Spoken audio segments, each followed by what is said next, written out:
오늘도 클릭해주셔서 감사합니다. 구독과 좋아요 부탁드립니다.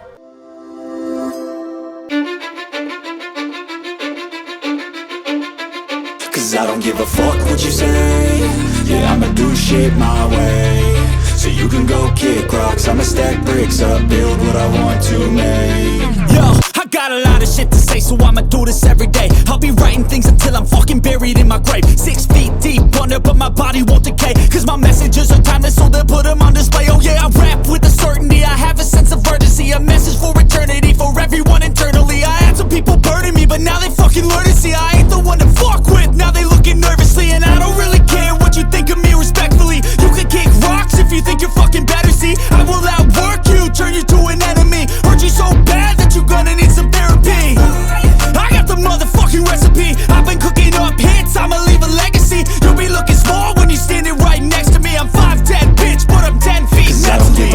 한국형 전투기 KF-21 보라매가 처음으로 무장 능력 시험에 성공하여 그 빠른 개발 속도가 주목받고 있는 가운데 아직도 분담금을 미루고 있는 인도네시아의 최근 행보가 논란이 되고 있습니다. 지난 28일 KF-21은 공군 제3훈련비행단에서 이륙해 75분 동안 미티어 중거리 공대공 미사일과 25mm GAU-22 사열 기관포의 성능 시험을 진행하였습니다. CJ-1호기 최초 비행 이후 8개월여 만에 공격 능력을 입증하기 시작하면서 진정한 전투기의 면모를 갖춰가고 있는 것인데요. 이처럼 놀라운 속도로 시험 비행이 진행되고 있는 가운데 방사청은 잠정 전투용 적합 판정도 당초 계획보다 6개월 앞당겨 오는 5월까지 완료한다는 방침까지 세웠습니다. 이에 CJ-5호기의 첫 시험 비행 일정도 귀추가 주목되고 있는데요. CJ-5호기가 다른 어떤 시제기들보다 더 많은 관심을 받고 있는 이유는 바로 인도네시아 조종사들이 훈련하고 최종적으로 인도네시아에 보내지게 될 시제기라는 데에 있습니다. 카이에 따르면 총 6대의 시제기를 개발하여 그 가운데 5호기를 인도네시아에 인도하고 총 48대의 KF-21을 현지 생산하기로 합의했는데요. 그러나 인도네시아는 이 사업이 시작된 이후 지금까지 2272억 원을 납부한 뒤 예산 부족을 이유로 지난 4년 동안 분담금을 제때 납부하지 않고 있다가 최근 약속이행 자금 명목으로 꼴랑 94억 원만을 지급한 뒤 계속 연체 중인 상황으로 CJ-5호기의 인도가 불투명한 상황입니다. 인도네시아 현지 매체인 에어스페이스 리뷰는 최근 KF-21 CJ-5호기가 인도네시아에 보내질 것으로 알려졌다며 인도네시아 조종사가 올해 안에 해당 기종에 대한 시험 비행을 할 가능성이 높다고 보도했지만 이례적으로 카이는 즉각 보도에 반발하며 분담금 완납이 없으면 시제기 인도는 없다고 못을 박았습니다. 예정된 계획에 따르면 3월과 4월 사이에 CJ-5호기의 첫 시험 비행이 진행될 것으로 보이는데요. 2022년 7월 19일 CJ-1호기 첫 비행이 있었고 114일이 지난 11월 10일 2호기의 첫 시험 비행, 그리고 56일 후인 23년 1월 5일에 CJ-3호기의 비행, 46일 후인 2월 20일 4호기의 첫 비행이 있었던 것을 감안하면 오는 4월 중 CJ-5호기의 비행 일정이 사실상 유력한 상황이지만 아직 어떤 일정도 잡혀있지 않아 인도네시아는 더욱 속이 타들어가는 상황입니다. 특히 지난해 11월 방산수출회의장에서는 CJ-5호기가 메인 테이블 바로 뒤편에 세워져 있었는데 인도네시아 국기가 가려져 있어 크게 화제가 되기도 했습니다. 하필 인도네시아로 보낼 5호기에 인니 국기가 가려져 있었기에 인도네시아에서도 적잖은 충격을 받았었는데요. 충격요법이 통했는지 인도네시아는 분담금을 보내긴 했지만 94억 원밖에 되지 않아 역시 사람은 고쳐 쓰는 게 아니라는 걸 다시 한번 느끼게 해줬습니다. 인도네시아는 자신들이 약속된 계약을 이행하지 않는 이유에 대해 코로나로 인한 재정 악화 이유를 대고 있습니다. 한마디로 보낼 돈이 없다는 것이죠. 2023년 인도네시아 회계연도를 통해 인니 국방부가 확보한 예산은 하나로 약 12조 원입니다. 한국의 국방 예산 57조 원에 비하면 적은 금액이긴 한데요. 특히나 인도네시아 공군의 올해 예산은 1조 6,500억 원에 불과합니다. 돈이 없는 것 같아 보이긴 하는데 그러나 또 그 행동을 보면 그렇지만도 않습니다. 지난해부터 올해까지 인니 공군이 체결한 계약은 미국으로부터 FC-EX와 C-130 수송기 도입, 프랑스로부터 라팔 전투기, 카타르로부터 중고 미라주, 터키로부터 무인기까지 막대한 자금을 투입해 공군 전력을 확대하고 있습니다. 그리고 한국에 하는 직과는 달리 계약금을 아주 잘 내는 우수한 고객 중 하나이죠. 인니 매체 컴퍼스에 따르면 지난 3월 8일 자크르타 알림 페르다나 쿠스마 공군기지에서 C-130 허큘리스 인도식 행사가 열렸습니다. 인도네시아는 지난 2011년 로키드 마틴과 C-130 5대 구매 계약을 체결했는데요. 계약금은 이미 완납하였으며 다음 4대는 내년에 3대, 후년에 1대가 도착합니다. 호주군이 올해 같은 모델 24대 구매에 63억 5천만 달러 규모의 계약을 체결한 것을 보면 배당 가격은 2억 6,400만 달러, 3,416억으로 인니는 C-130 수송기 도입에만 총 1조 7천억 원을 쓴 것입니다. 것입니다. 이는 올해 인도네시아 공군 예상 전체 금액보다 많죠. 또한 3월 9일 프랑스 매체 라트리븐에 따르면 인도네시아는 지난해 4월 계약이 체결된 18대의 라팔 전투기 계약금을 지불했다고 했는데요. 1차 6대 도입 계약을 체결한 이후 2차 18대 추가 도입을 위한 13억 달러 1조 6천억 원을 완납한 것입니다. 인도네시아는 총 42대의 라팔을 들여오기로 했죠. 거기다 카타르로부터 12대의 중고 미라주 2000을 도입할 준비를 하고 있다고 매체는 밝혔는데요. 일각에서는 지금은 재정 상황이 나아져서 그런 거 아니냐, 코로나 한창일 때에는 한국 분담금뿐만 아니라 다른 무기 구매도 없었지 않았냐라고 하시는데 아닙니다. 지난 3월 13일 에비에이션 온라인에 따르면 프랑스 다수가 발표한 재무도표에서 2022년 라팔 전투기의 수출로 인해 총 22조의 매출을 올렸는데 인도네시아의 6대 분량의 계약금이 아주 안정적으로 지급된 것을 볼 수 있었습니다. 한마디로 한국에만 의도적으로 돈을 안 주고 있다. 여기서 끝이 아닙니다. 지난해 미 국방안보협력국과 17조 원에 이르는 F-15EX 계약을 체결했고 또 터키에 앙카 무인기 12대를 4,200억 주고 구매한 것으로 알려졌습니다. 그렇다면 인도네시아는 도대체 어디서 이처럼 많은 돈이 나오는 것일까요? 국방비도 적은데 말입니다. 이러한 무기 도입 자금은 사실 인도네시아 재무부가 발행한 채권 발행으로 조달하고 있습니다. 쉽게 말해 빚내서 사는 것이죠. 특히 국방부 장관인 프라보어는 자신의 지적 쌓기를 위해 많은 새로운 무기들을 도입하고 있는데 이에 재무부 장관인 스리 물ля니와 일종의 커넥션을 구축하고 있습니다. 지난해 4월 7일 두 부처 장관 회동 자리에서 프라보어는 이슬람 국가인 인도네시아에서는 좀처럼 보기 힘든 모습인 의자 빼주기를 물ля니 장관에게 시전하면서 신분을 과시하였고 올해 2월 9일 물ля니 재무장관은 인도네시아 군이 재무부의 자금 조달의 최우선 순위라고 밝혔습니다. 3년간 국방부가 재무부에 신청한 차관 금액이 1250억 달러 163조 원에 달하죠.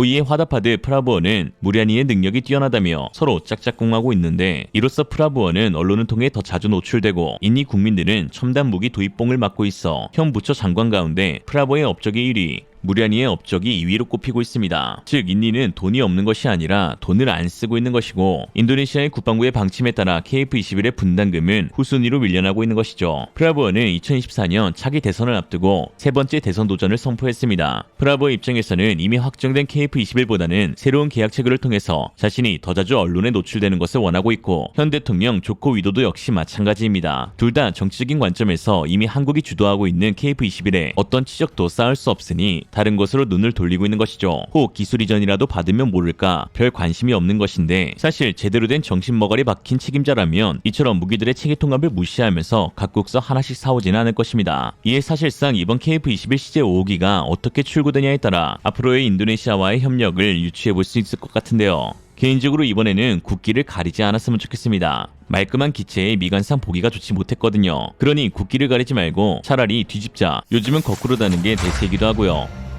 한편 현재 한국과 긴밀한 방산 협력을 이어가고 있는 폴란드의 영공에는 비상이 걸린 상태입니다. 폴란드는 자국이 보유하고 있는 미그-29 전투기 28대 전량을 6주 안에 우크라이나로 보내기로 합의했는데요. 폴란드는 전력 공백을 대비하여 영국을 포함한 나토 동맹국들이 미그-29를 대신할 잉여 항공기를 넘겨주기를 바라고 있는 상황이지만 영국은 유로파이터 타이푼을 폴란드로 이전하는 것에 대해 논의하지 않겠다고 못 박았습니다. 특히나 지난 2월 14일 칼리닝그라드에서 러시아 전투기가 폴란드 내 나토 관할 지역에 접근한 일이 있었지만 폴란드는 대응할 전투기가 마땅치 않아 네덜란드 공군 F-35가 대신해서 출격한 일도 있었습니다. 물론 폴란드가 FA-50PL을 도입하기로 하였고 F-35 32대 도입 계약을 체결하였지만 FA-50PL은 공중 우세기로는 적합하지 않고 F-35의 도입은 한없이 늦어질 전망이라 참 난감한 상황인 것이죠. 지난 1월 24일 미국 매체 에어앤스페이스 포스에 따르면 지난해 12월 텍사스에서 발생한 F-35 추락 사건으로 인해 F-35의 인도가 긴급 중단되었다고 밝혔습니다. F-35에 장착된 프레덴 휘트니의 F-135 엔진 문제인 것으로 파악되어 미 국방부는 긴급히 인도를 중단시킨 것인데요. 앞으로 벨기에, 핀란드, 폴란드 등 398대 F-35를 빠르게 생산해야 하는 로키드 마틴 입장에서 악재도 이런 악재가 없는 것입니다. 현재 로키드 마틴은 그린벨의 F-16 공장에서도 F-35를 생산하면서 속도를 내고 있지만 공급망 악화에 엔진 문제까지 겹쳐 폴란드는 언제 F-35를 받을지 불분명한 상황입니다. 현재 서방 진영에서 러시아 전투기와의 공대공 전투 우위를 가져갈 전투기, 즉 우수한 기동성과 첨단 항정 장비를 갖추면서도 안정적인 생산 수량을 확보할 수 있는 기체는 KF-21이 유일한 상황인데요. 이런 상황 가운데 폴란드가 KF-21의 최초 수입 국가가 될 것이란 전망도 나오고 있습니다. 지난 3월 6일 유라시아 아시안타임스의 보도에서 매체는 한국과 폴란드는 지난해 K9 자주포, K2 주력전차, 천무 MLRS, FA-50 등 막대한 규모의 계약을 성사시키며 양국의 국방관계는 사상 최고 수준으로 올라섰다. 로키드 마틴은 폴란드가 F-35 전투기의 부품을 현지에서 생산할 수 없다고 밝혔는데 이는 폴란드에게 한국 KF-21 도입으로 방향을 선회할 수 있는 계기가 될 수 있다라고 하였습니다. 아직 형식적인 이야기만 오가고 있는 상황이지만 해외 매체들의 이러한 전망은 공동개발국 인도네시아를 당혹스럽게 만들고 있는데요. 이에 인도네시아 매체 존나 자카르타는 지난 3월 3일 폴란드가 인도네시아와 한국의 KF-21 프로젝트에 참여하길 원한다라는 기사에서 다음과 같이 폴란드에 대한 견제성 발언을 하기도 하였습니다. 폴란드는 인도네시아와 한국이 작업 중인 KF-21 보라매 프로젝트에 참여하는데 공개적으로 관심을 보였다. 인도네시아 분담금에 대한 한국의 우려와 달리 인도네시아는 2019년에 2,722억 원, 2023년에 94억 원, 총 2,816억을 냈다. 그러나 이처럼 인도네시아가 의무금의 상당수를 지불했음에도 불구하고 한국은 여전히 상의도 없이 KF-21 프로젝트에 참여하려는 다른 국가들에게 기회를 열어주고 있다. 폴란드가 KF-21 보라매 프로젝트에 참여하면 항공기 부품 생산에서 인도네시아와 경쟁하게 된다. 디펜스24는 폴란드가 KF-21의 생산 허브가 될 수 있다고 했다. 폴란드 비드고스크 WGS는 F-16 및 C-130 항공기에 대한 유지보수 작업을 수행한 경험이 있기도 하다 라고 했습니다. 9천억 원을 연체했으면서 2,816억을 냈다고 왜 폴란드는 참여시키냐는 인도네시아를 보면 잘못된 국수주의의 끝을 보는 듯합니다. 현재 모든 보여지는 상황에서 KF-21의 협력국은 인도네시아가 아닌 폴란드가 되어야 한다고 가리키고 있습니다. 대다수의 한국 국민들은 인도네시아를 퇴출시키길 원하고 있지만 타이는 우리 쪽에서 먼저 거절하는 것은 좋은 판단이 아니고 앞으로 추가적인 사업을 위해 협력을 이어가야 한다고 말하고 있습니다. 무엇이 국익의 이로운 선택일지 머리가 혼란스러운 상황에 리얼리즘은 AI에게 조언을 구하기로 하였습니다. 최근 놀랍도록 정확한 답변과 명확한 해석으로 화제가 되고 있는 세계 최고의 AI 챗GPT에게 그 해답을 물었습니다. 어떤 한 나라가 전투기 구매 계약을 체결해놓고 갑자기 돈 없다고 배칠하면서 다른 전투기 구매에는 돈 펑펑 쓸 땐 어떻게 해야 되나?